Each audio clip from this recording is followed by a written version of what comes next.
Un día más estamos aquí en la tertulia de amigos en Radio Solidaria y Solidaria Televisión. Contamos con la presencia de Miguel Díez. Miguel, bienvenido. Gracias, Ramón. Bien hallado siempre. Y estamos en el día 31 de julio. Mañana comienza el mes de agosto y muchos cristianos dejan al lado la guardia y se ponen de vacaciones, ¿no? Incluso hay iglesias que se cierran en agosto porque, bueno, toda la gente se va de vacaciones, ¿no? Es tremendo porque en Italia, por ejemplo, le dicen Ferragosto, es decir, en agosto se cierra todo y deja de funcionar, pero el diablo no deja de trabajar, ¿no? Él sigue trabajando todos los días. Y como el Señor dijo también, ¿no? Mi Padre aún trabaja y yo trabajo en esa guarda para evitar que el diablo tome ventaja, ¿no? Esto me recuerda desde muy antiguo, ¿no? En agosto todos los comercios cerrados por vacaciones. Claro, porque los empleados pues tienen un mes de vacaciones y muchos de los comercios pues en realidad no tienen operatividad, porque por ejemplo en Madrid, aparte de que la crisis ha llevado a que se han cerrado más de 50.000 comercios por causa de que pues, no son sostenibles al aumentar tanto los salarios, que incluso no son suficientes para los empleados, pero que son insoportables para los pequeños empresarios porque aumentan los seguros sociales y no los redistribuyen, ese incremento tremendo de impuestos y tal. Conclusión, cerrado por vacaciones. Y resulta que pues da la sensación de que son también pues esos chiringuitos comerciales, porque ¿desde cuándo se puede cerrar una actividad espiritual que no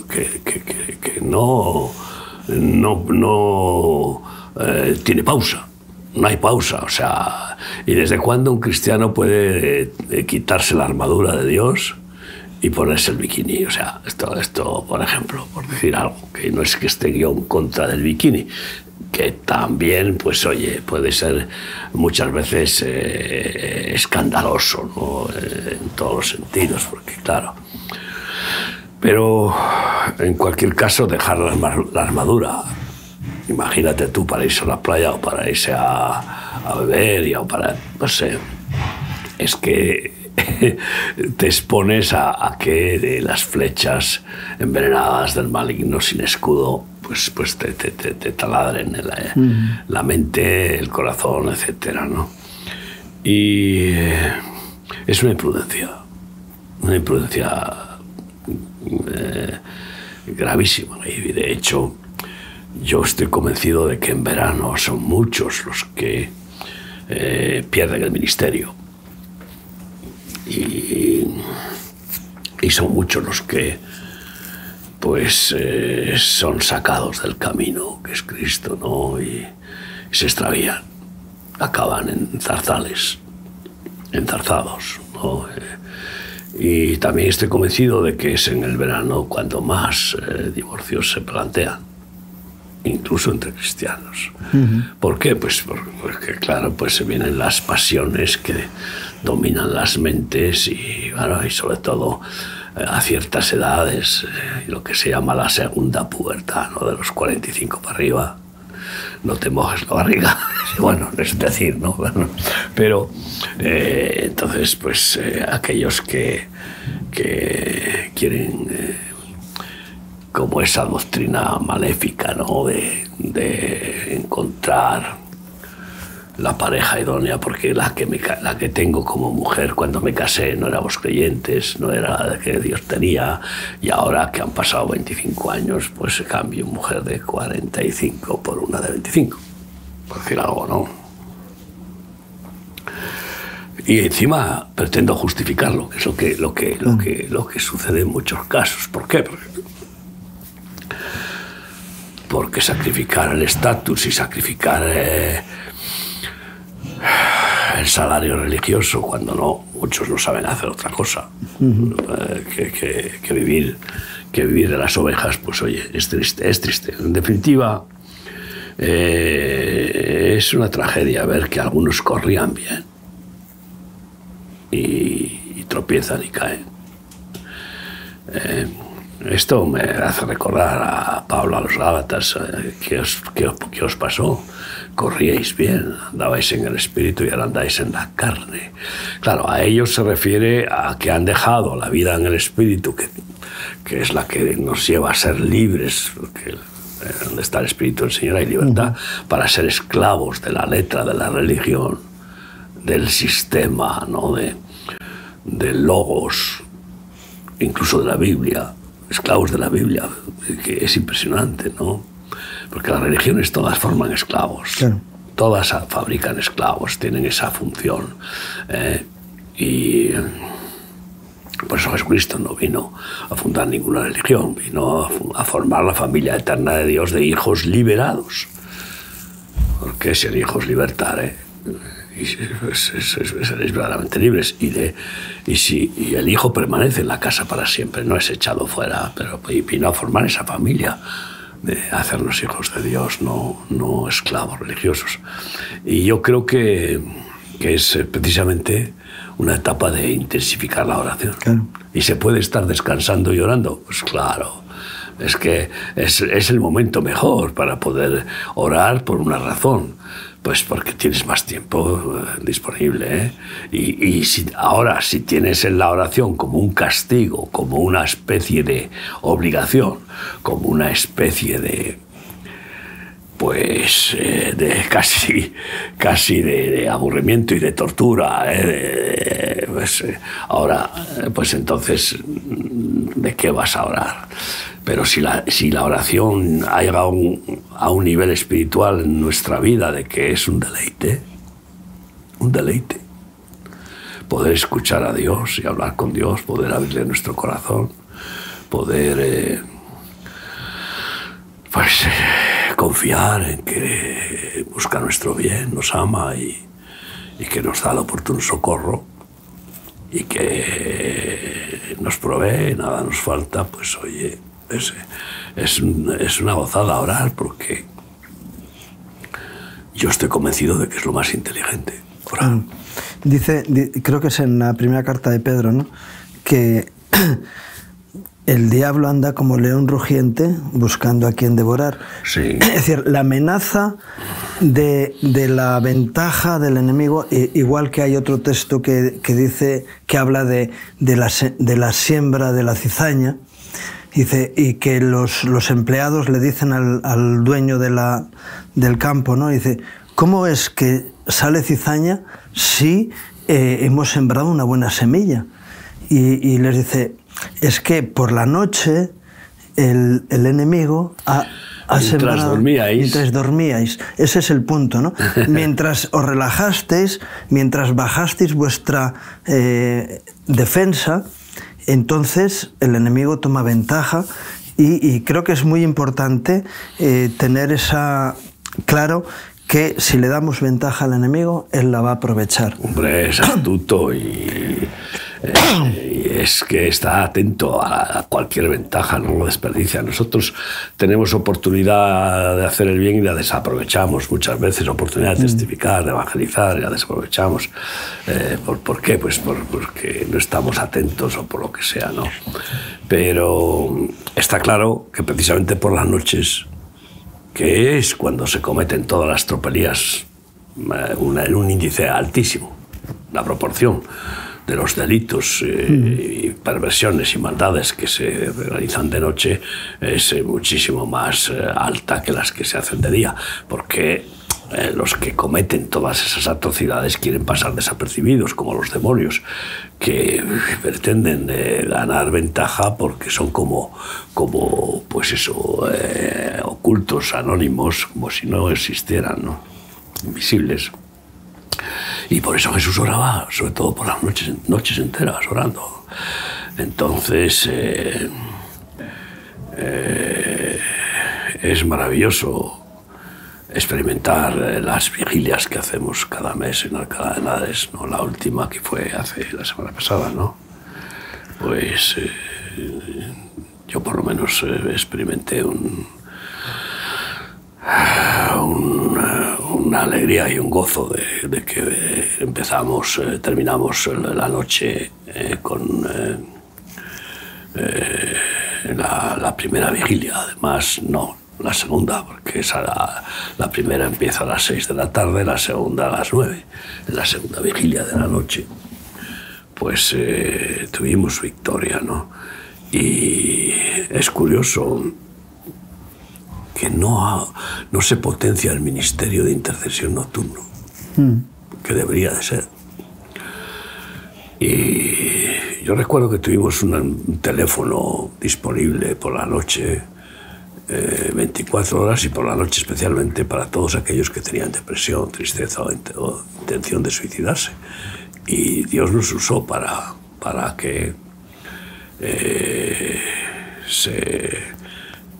cambiaran de decisión algunos que querían suicidarse. La mayor parte de los suicidios se hacen de noche, y de los crímenes, y de las violaciones. Es impresionante. Y también de las sobredosis, especialmente de alcohol. La gente, cuando más bebes de noche,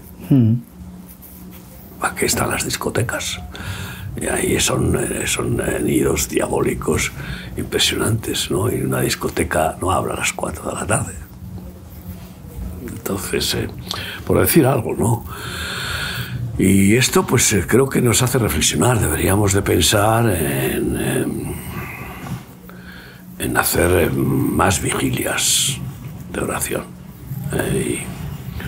y que cada congregación tenga un día a la semana de vigilia, aparte de que haya, por ejemplo, una concentración un día.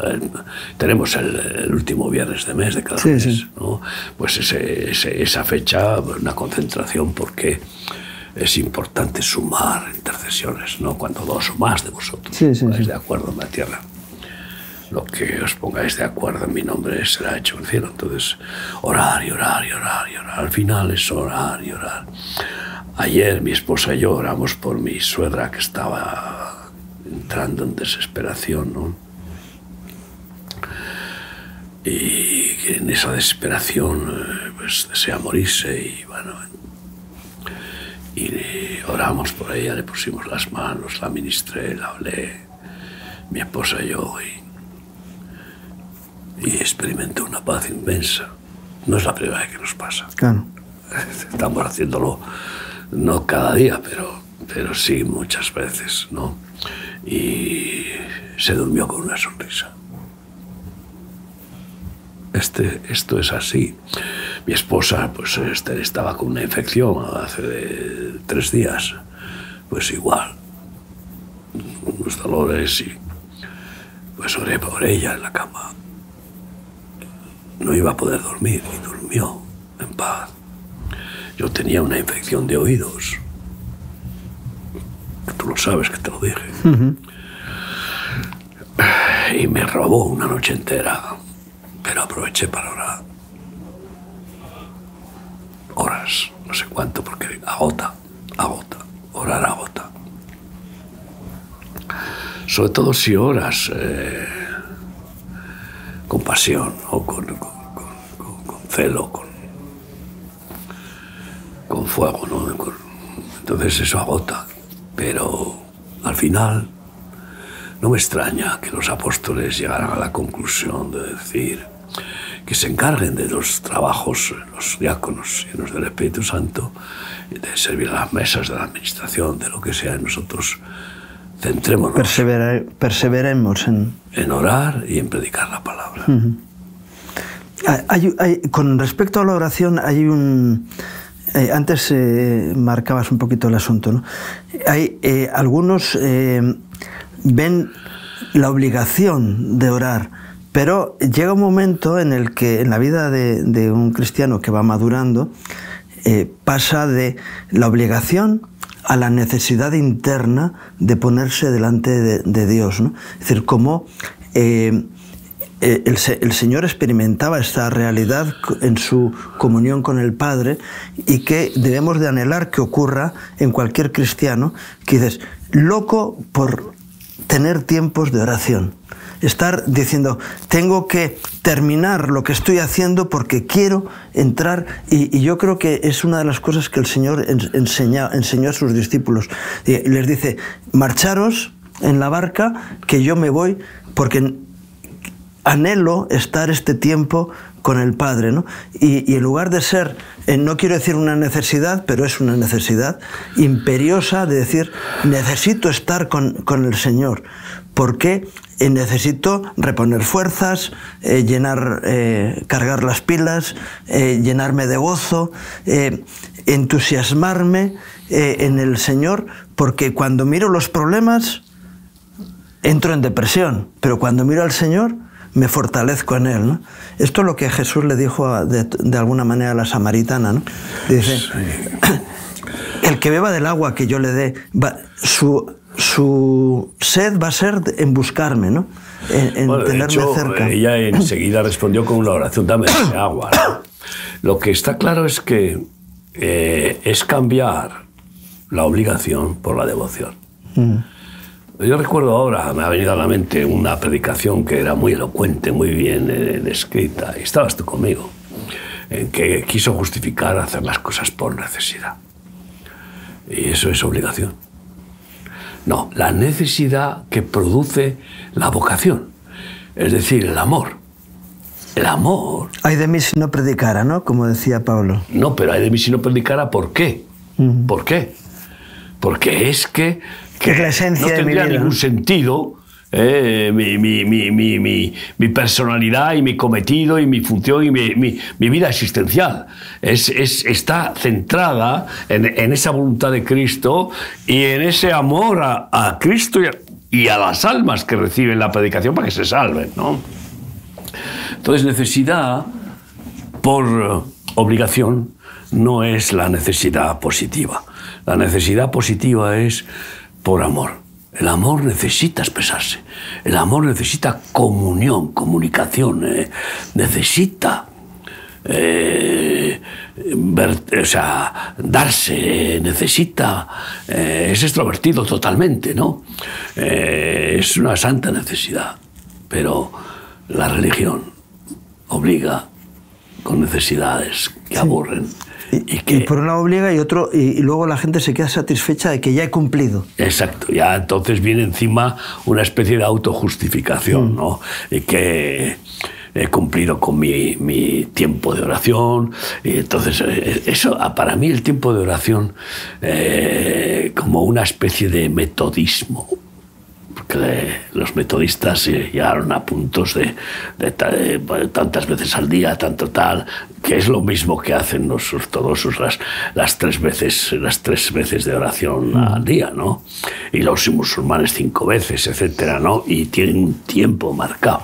Yo no creo que esa es la vida espiritual de oración. La vida espiritual de oración, sobre todo, tiene que ser que te agarra el Espíritu Santo, te constriñe y te impulsa a orar y te dirige. Y ora Él contigo y por medio de ti. Eso no tiene tiempo. Porque eso es mezclar el cronos con el kairos. Y es un corazón mezquino el que pone tiempos, ¿no? El que claro, es que ese es un burócrata religioso. Pretende que además ser muy espiritual. El fariseo. Porque yo no fallo mis 15 minutos de oración, o mis 5 minutos o 10 o los que sean. No fallo. Yo soy o'clock. Eso es pues lo suizo, ¿no? Eso es el fariseo, ¿no? Que enseñó el Señor. Dice, gracias Dios que no soy como ese desgraciado. Sí, pero esa es la oración ya más recalcitrante del fariseísmo. Pero es que incluso el que ora con oraciones que parecen humildes, oraciones buenas, etcétera, etcétera, pero que entra en esa mecánica, primero, acaba orando siempre de la misma manera. siempre igual, más o menos entra de la misma manera que tiene su paquete temporal de Cronos, pues también se va acomodando a las mismas oraciones. Aunque yo estoy convencido de que hay oraciones que tenemos que repetir, que son las mismas, porque sigue existiendo ese amor, especialmente las oraciones que se hacen por nuestros seres queridos, por nuestros hermanos, por los siervos de Dios, por la Iglesia y por los que están sufriendo, etcétera, ¿no? Hay que repetirlas. ¿Por qué? Porque hasta que se cumplan. Porque claro, y es que además cómo se cumple totalmente. Casi son oraciones que son indispensables hasta el final, porque siempre habrá personas que sufren y que necesitan que clamar a Dios para que les dé el oportuno socorro. Una vez, yo creo que era preparando el Congreso en España, ¿no? Estábamos orando al mediodía en la casa donde yo vivía, nos juntábamos un buen grupo de gente y habíamos agarrado una dinámica de oración, ¿no? Y estábamos un día así orando y el Señor me dice: siento que el Señor me está diciendo, qué bien oráis. Y cuando el Señor te dice ese tipo de cosas, dice, aquí algo no funciona, ¿no? Le digo, Señor, ¿qué pasa? Y me dice, mira, analiza lo que estáis haciendo.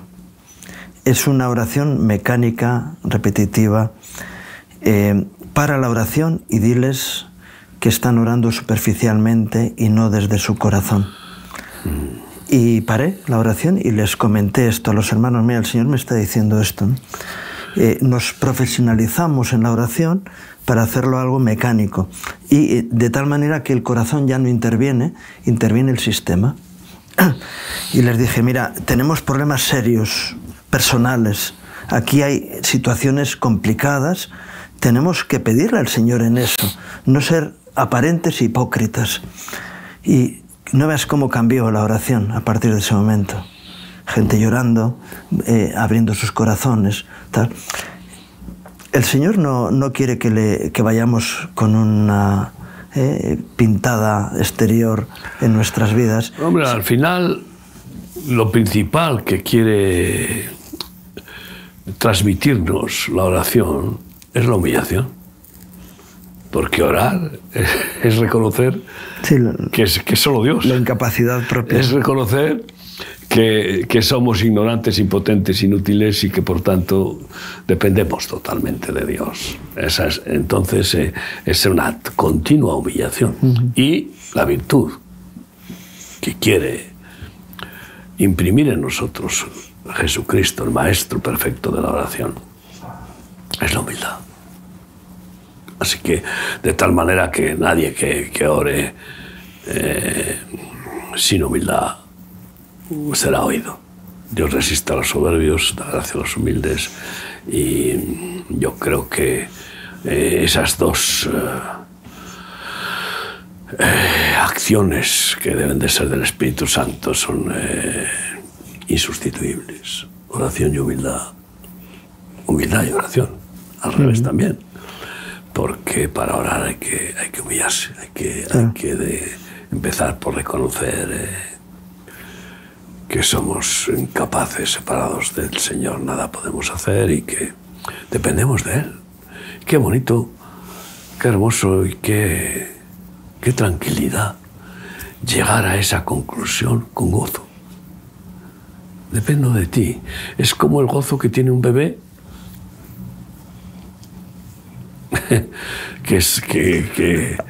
que llora, que es una forma de oración, para que la madre le dé de mamar, o para que le limpie, o para que... Entonces, para que le abrace, para que le consuele, para que le conforte, para que le haga sentir seguro. Pues eso es el crecimiento de la humildad. Viene cuando nos hacemos más niños. Y no hay forma humana de hacerte más niño, pero si quieres, el Espíritu Santo te va haciendo más niño, precisamente con la vocación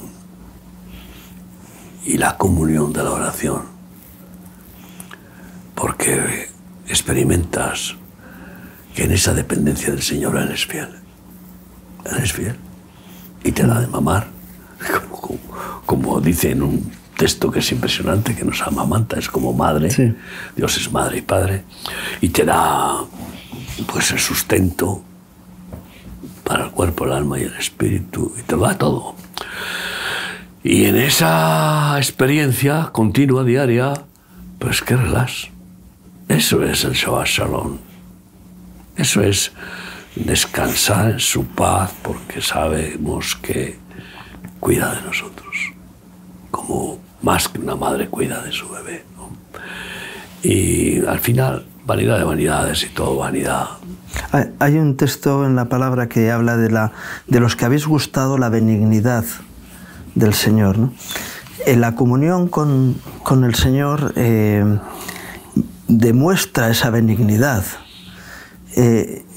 A mí algo que me sorprendió descubrir es en Génesis, cuando Dios le dice a Abraham: anda delante de mí, sé perfecto, ¿no? Yo siempre, desde una perspectiva pues religiosa, uno dice, Dios le está diciendo a Abraham: ojito, ojito, anda delante mío, que si no te doy. Y un día descubro que el mensaje que el Señor estaba dándole a su amigo, Abraham, era precisamente el contrario. ¿Quieres ser perfecto? Anda delante mío. Porque la única forma en que tú puedas ser perfecto es una vida de comunión conmigo. Porque si no, siempre tu carnalidad te va a llevar a desviarte del lugar correcto. Por eso esa necesidad, ¿no?, de decir, Señor, tengo que buscarte, porque si no, me desvío, tropiezo, me equivoco y hago cosas que no están en orden. Entonces, sé que la única forma de poder vivir en la perfección es cultivando una relación personal con Dios. Claro, andar delante del Señor significa claramente dejarse guiar por el Señor. Claro. Que como Él es la verdad, Él cubre nuestros lomos, nuestra espalda, que es por donde ataca el diablo, por la espalda, es un traidor. Y entonces, pues es que es ser guiado. Vas delante de mí y yo voy detrás. Fíjate qué humildad del Señor, ¿no? Pero encima, ¿por qué? Porque si yo no te guío, te vas a perder. Entonces, y si andas delante de mí, dispuesto a obedecerme, a confiar en mí, a hacer lo que te digo, en mis fuerzas, porque yo te ayudo para que lo hagas, entonces yo haré que seas perfecto. Uh-huh.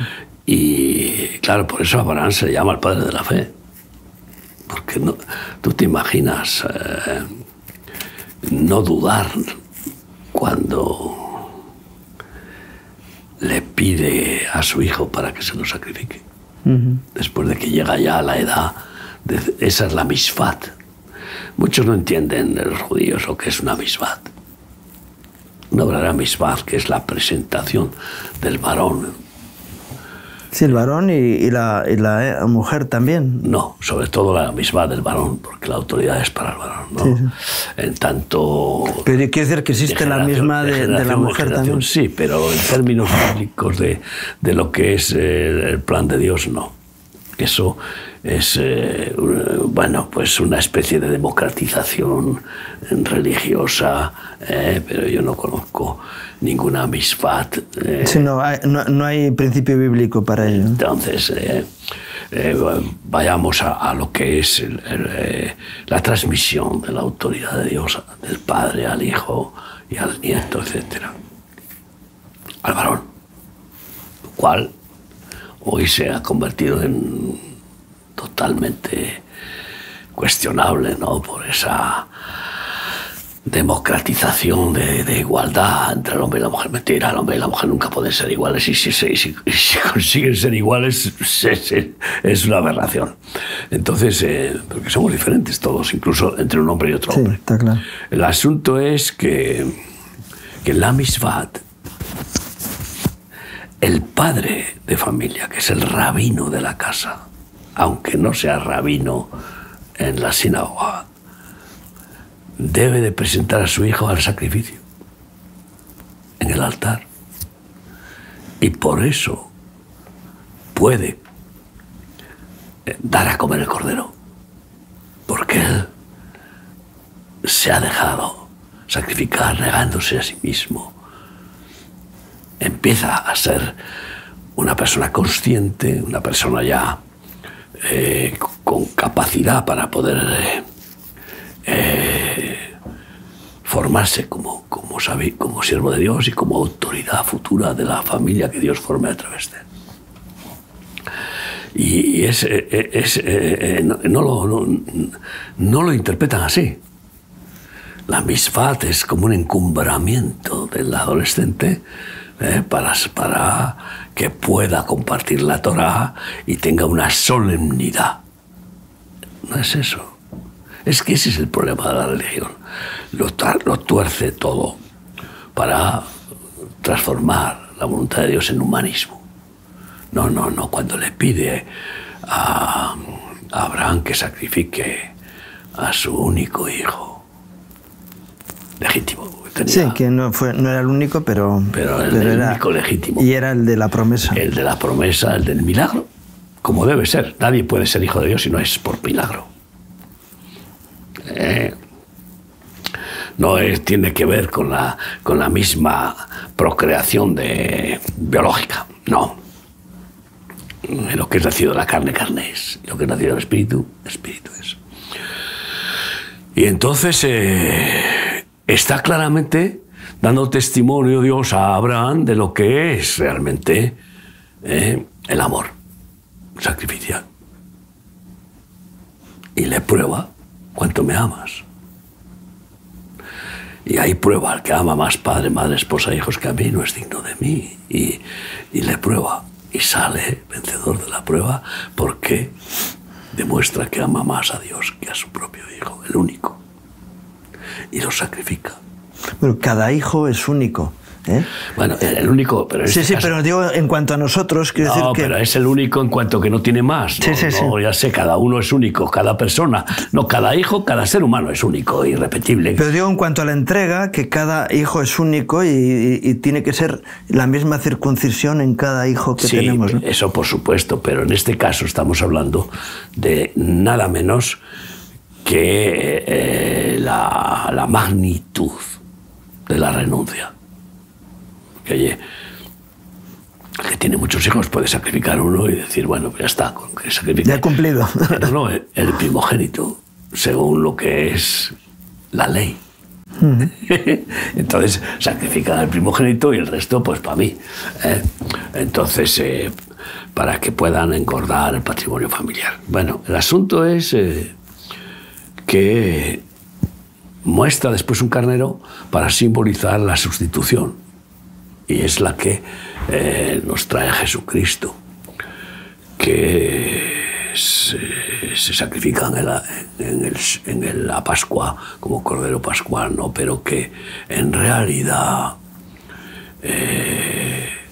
él se pone en el altar de la misvat, en el templo. Sus padres no celebraron la misvat que le correspondía a los 12 años. Porque no tenían dinero para pagar, es curioso, como muchos no cumplen porque no cumplen los requisitos de la religión. Y entonces él celebra su propia misvat y se rebela contra sus padres. Ahí hay un conflicto. Sí, bueno, o los padres se rebelan contra la realidad, ¿no? Él se rebela contra sus padres. No sabéis que... En términos positivos. Aborrece a sus padres con 12 años. Y es más, cuando viene María después de 3 días que lo buscan por todas partes, viene con José y María comete dos errores. Sí. Usar la palabra pecado pues es un poco... Sí, que en lugar de hablar José habla ella, ¿no? Ya le correspondía a José ejercer la autoridad sobre el varón. Porque ya, en el momento en que un varón en una familia celebra la misvat, sale de las faldas de la madre para pasar a la autoridad y al discipulado del padre.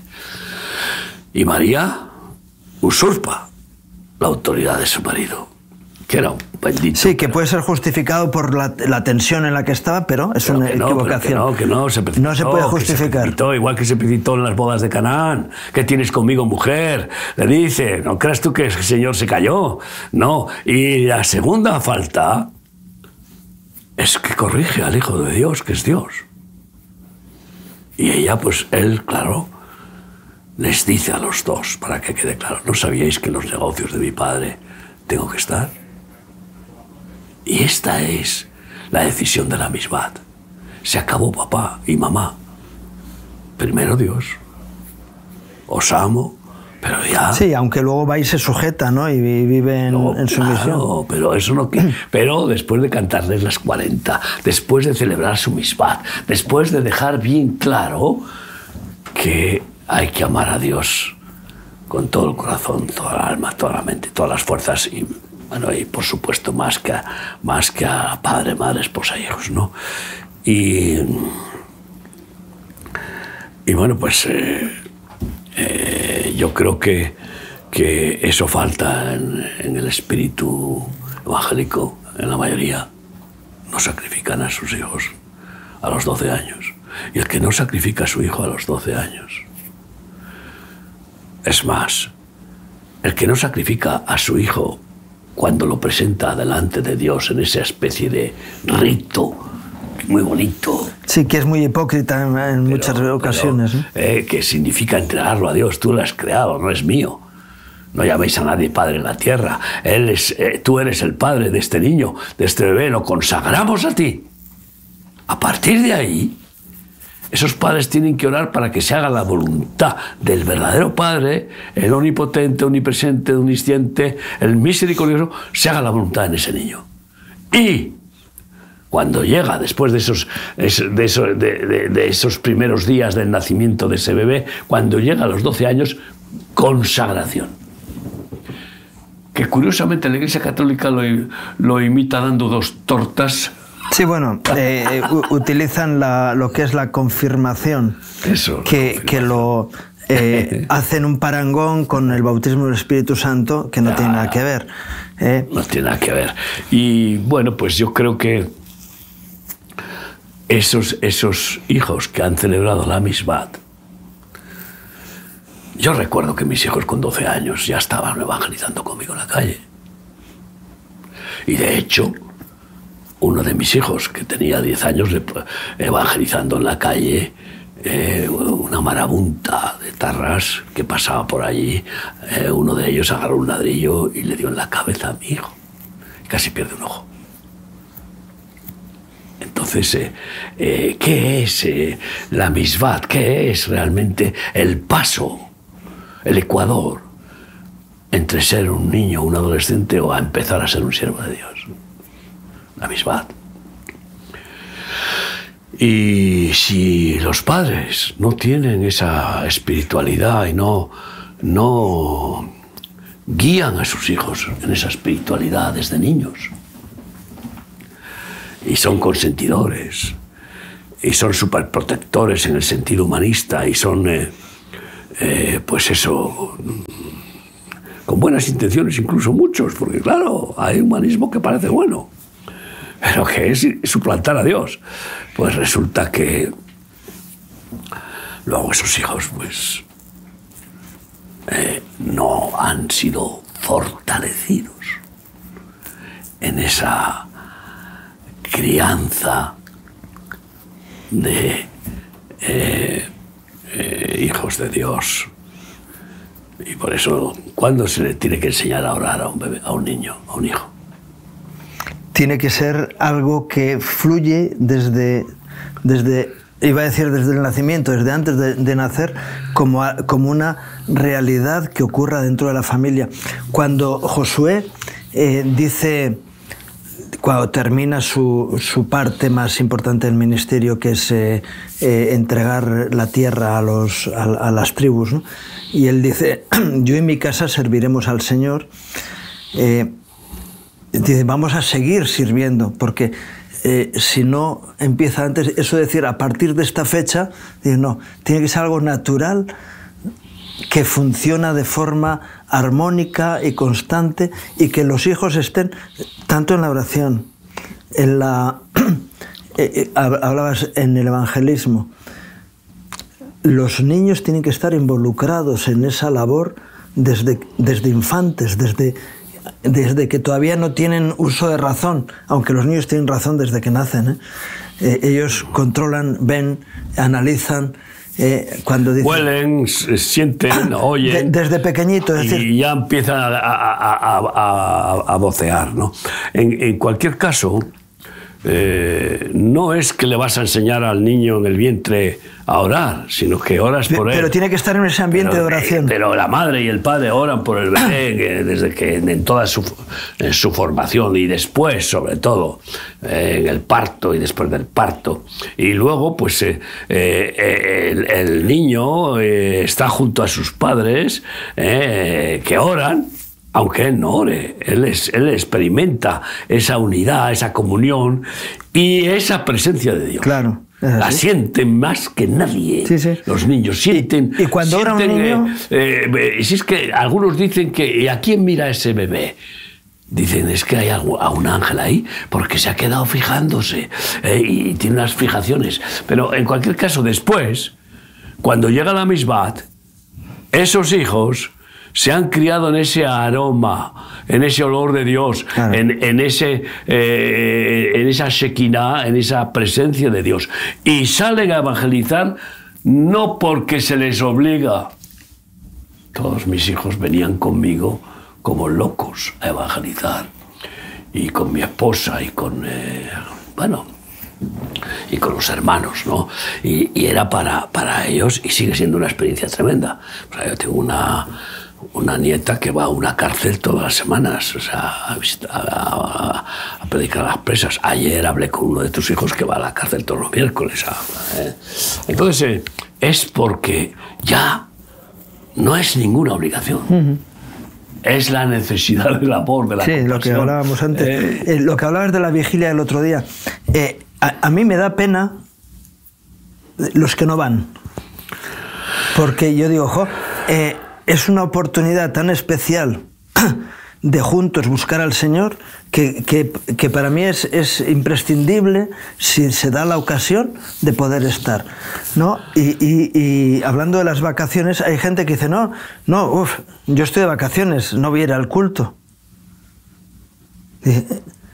Estar de vacaciones donde estés, busca congregarte.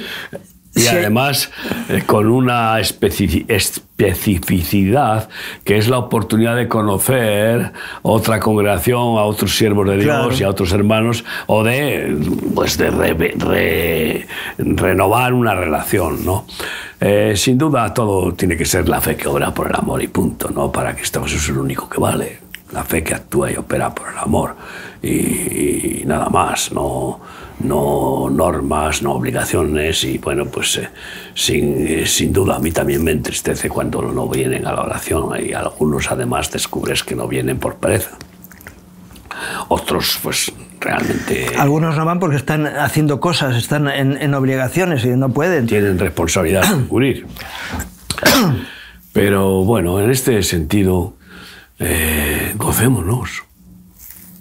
gocémonos en el Espíritu, porque el gozo del Señor es nuestra fortaleza, y es que el Señor quiere que vivamos alegremente, con la alegría del amor. La alegría del amor es la fuente de la alegría, el amor de Dios y a Dios y al prójimo. Y en ese espíritu, bueno, pues tenemos que hablar un poco de que tenemos campaña evangelística este fin de semana en Zaragoza. Mañana empieza, si Dios quiere, nada menos que en la Plaza del Pilar de Zaragoza. Qué oportunidad cada año que Dios nos da. Si Dios quiere, estaremos ahí, mi esposa y yo, y los hermanos, y bueno, también los jóvenes del retiro de David. Que no sé cuántos hay, que están en Calatorao terminando el retiro, y terminan mañana, y el sábado viene el cambio y llegan los benjamines, Los que todavía no han hecho la misma o la edad no les da para haberlo hecho. La misma, sí. Los que están de 7 a 12 años vendrán el sábado y ahora están los de 12 a 16. A 16, ¿no? Sí, sí. Eso es, de 12 a 16, ¿no? Entonces tendremos también, por supuesto, campaña, si Dios quiere, el sábado. Y ahí ya, pues en lugar de estar los jóvenes de David, estarán los benjamines Sí, los del Benjamín. Los benjamines que no son champanes, ¿no?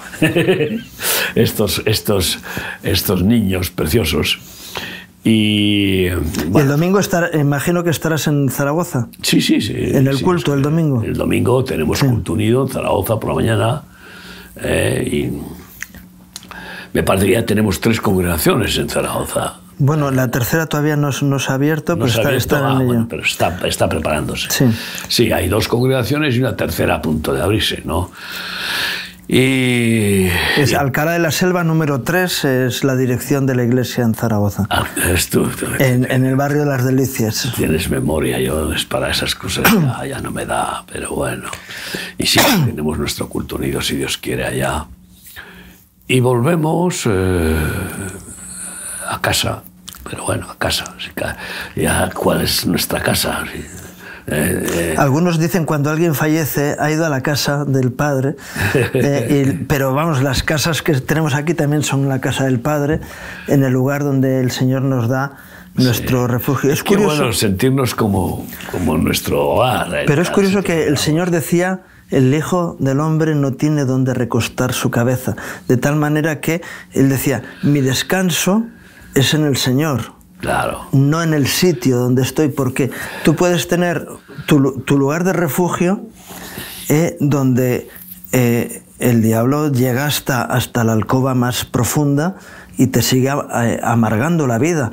Sin embargo, si tú estás en el refugio del Señor, no tiene acceso. No tiene acceso. El escudo de fuego del Señor te protege, y los ángeles, y bueno, y sobre todo Él, ¿no? Entonces, seguimos en esta pasión de evangelizar y realizar la gran comisión de predicar el evangelio a toda criatura, ¿no? No sé, ahora mismo también, el mes que viene hay campañas en distintos sitios, hay campañas en Burgos, y bueno, pues en todos los países de donde está el ministerio, pues suele haber campañas, ¿no? Y después tenemos pues muchos más actividades. Por ejemplo, en septiembre empiezan actividades como nuestro encuentro anual en Suiza, y con un fin de semana intenso y con una cena de hombres de negocios, de una cena de amigos, Sí, con toda la involucración que tiene Suiza. Remar Suiza es el cabeza de puente de todo lo que se está haciendo en el este, es decir, tanto Ucrania, Polonia, Rumanía, Turquía, e incluso Libia, es la cabeza... Bueno, es en Italia, que por cierto, este año, si Dios quiere, tendremos nuestro congreso de remar en Italia, en Milán, ¿no?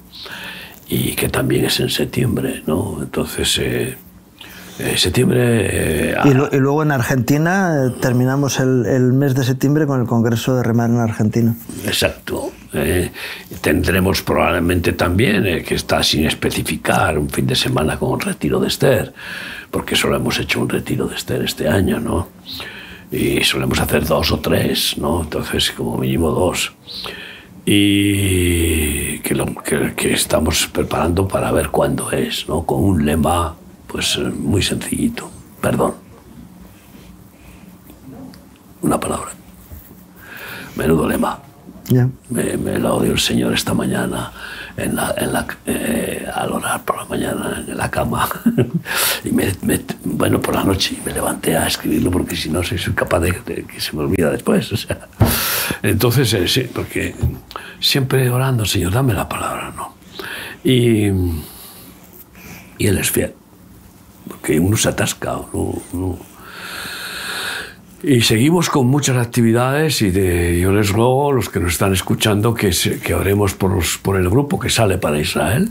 Ya se ha completado, gracias a Dios, y que sale el 11 de agosto para Israel. Oremos que Dios les guarde, les proteja y les use. En esta ocasión no voy a ir yo fui el año pasado 2 veces, en agosto y en diciembre. En esta ocasión pues van Benito y mi hijo Dani, sus esposas y otros pastores que les acompañan. Como cada grupo, pues agradecemos a aquellos hermanos y las iglesias de Cuerpo de Cristo que pasan una segunda ofrenda el primer domingo de mes para financiar viajes a Israel de los pastores de las iglesias que son enriquecidos y vuelven después a enriquecer a las iglesias, ¿no?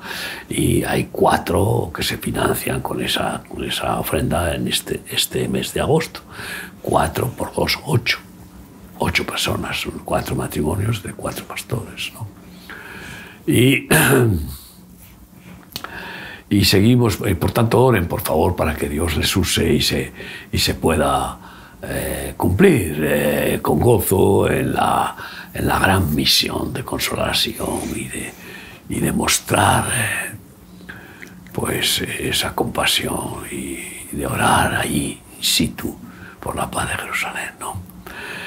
Y bueno, pues el planning es inmenso, ¿no? Porque, como bien has dicho, comienzan los congresos en Sudamérica, Argentina, Uruguay y Brasil, y después visita a Chile y a Paraguay, ¿no? A Chile y a Paraguay. Sí, Chile y Paraguay.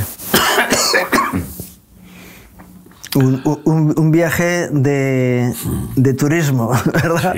Sí. Sin parar. Es decir, pero dices, mira, yo una vez recuerdo en Bolivia, en La Paz, hablando con una hermana que se congregaba con nosotros. Yo tenía entonces 30 y tantos años. Y yo le dije, mira, preferimos morir con 40 años porque nos hemos gastado que acabar en una cama con oxígeno asistido, tal, no sé qué, porque no hemos hecho nada. Y es curioso que el Señor nos lleva a todo lo contrario. Es decir, nos da nuevas fuerzas, nos mantiene firmes, y cuando visitamos a gente que estaba alrededor nuestro cuando éramos unos críos, les vemos tan envejecidos y con unas vidas tan amargadas, cuando dices, mi vida es maravillosa porque estoy de alguna manera haciendo lo que Dios ha querido que hiciera y estoy en esa labor, y sobre todo sorprendido cada día de ver cómo Él actúa. Por eso qué bueno no descuidar este tiempo, y es nuestro consejo a todos los que nos ven y nos escuchan: no descuides tu vida, porque tu vida es súper valiosa, y Dios te ha dado una gracia y una bendición que no podemos dejar que el diablo tome ventajas. Sí, algunos pues van de vacaciones para descansar y se agotan. Y se agotan porque pegarse comilonas y beber y bueno, y carnalizarse, pues es envejecer rápido. Y estar en la tumbona es envejecer rápido. Es envejecer rápido, engordar y perder energía. Y perder energía, entonces vuelven muy cansados por haber descansado. Pero de haber descansado carnalmente, no. Porque encima además no es nada emocionante, eso es vulgar, ¿no?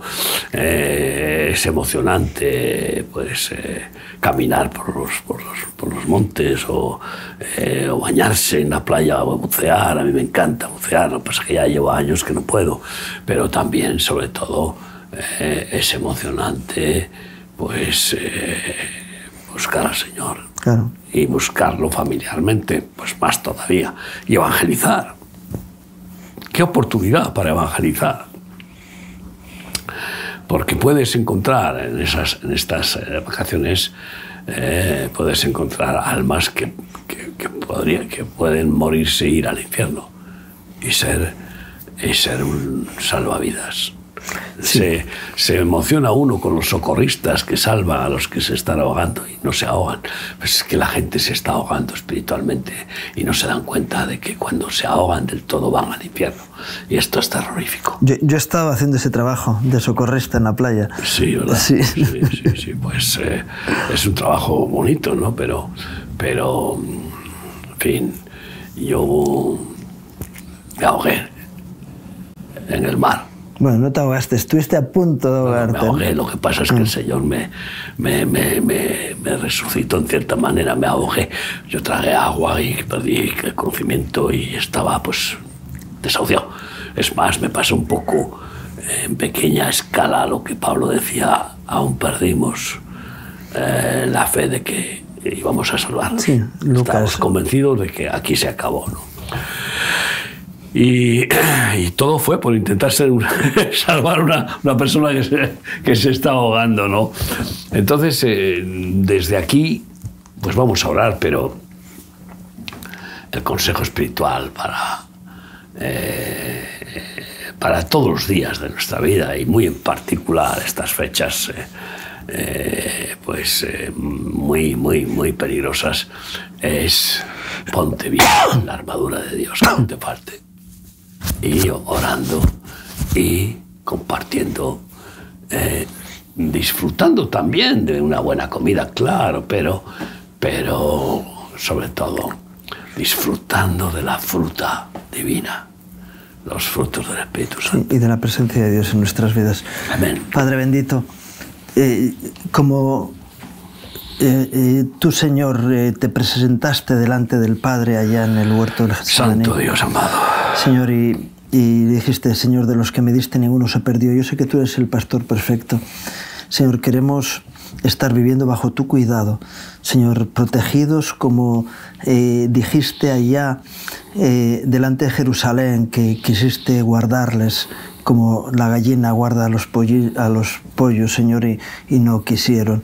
Señor, queremos tener ese anhelo de estar bajo tu protección, Señor, y yo te pido por aquellos que en estos días tienen una situación de relajación, Señor, que no les permita, Señor, que por medio de tu Espíritu Santo los mantengas en el celo santo de buscarte cada día, Señor. Señor, fortalece tu pueblo, a tu iglesia, Señor. Señor, fortalece a los hermanos en el ministerio que estén en una actividad diferente de la habitual, Señor. Señor, y sobre todo, Señor, que podamos estar firmes contra las asechanzas del enemigo, Señor, y podamos así manifestar tu victoria en cada vida, Señor. Señor, renueva, fortalece, Señor, en este agosto, Señor, que podamos ver tu fuerza en medio nuestro. Señor, y no permitas que el diablo tome ninguna ventaja. Padre. Te lo pido en el nombre de Jesús. Gracias, Señor. Amén. Amén. Amén. Y gracias, Miguel, por las reflexiones. Siempre a Cristo y a vosotros. Sí, gracias a ustedes por acompañarnos en este programa, deseándoles un día más. Que Dios traiga gracia y bendición a sus vidas, sus familias, sus trabajos. Que Dios les bendiga.